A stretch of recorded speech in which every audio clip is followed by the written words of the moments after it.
आणि म्हणून मी तुमच्या सगळ्यांचे मी मनापासून आभार मानतो। बांधवांनो, आज जर का तुम्ही पाहिलं, रावसाहेबांनी करोडो रुपयाचा विकासाचा निधी आपल्याला वाचून दाखवला। अर्थात तो नुसता कागदावर नाही, तो तुमच्या डोळ्यासमोर संघामध्ये 3000 कोटी रुपयाचा आपण विकास निधी केला। ते चित्र या विरोधकांकडून पाहिलं जात नाही। अरे यांना माझा विकास दिसत नाहीये, हे इतके बावले की यांना 3000 कोटी रुपयाचं लाखात वर्गीकरण किशोरप्पांनी केलं तर मी राजकारण सोडून देईल असा एक भावड्या इथं सांगून गेला। अरे तुमचा आणि विकासाचा काय संबंध आहे? मी सांगितलं, या महाराष्ट्रातली प्रमुख मुख्य प्रवक्त्या आदरणीय ज्योतिताई वाघमारेंचं 5 मिनिटात या ठिकाणी आगमन होत आहे।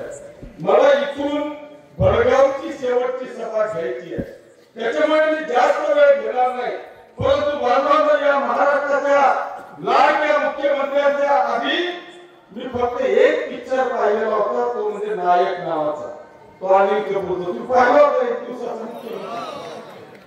तेव्हा मला असं वाटायचं की सगळ्या पिक्चर मध्ये काही दाखवता एका दिवसाचा मुख्यमंत्री इतकं काही करू शकतो का?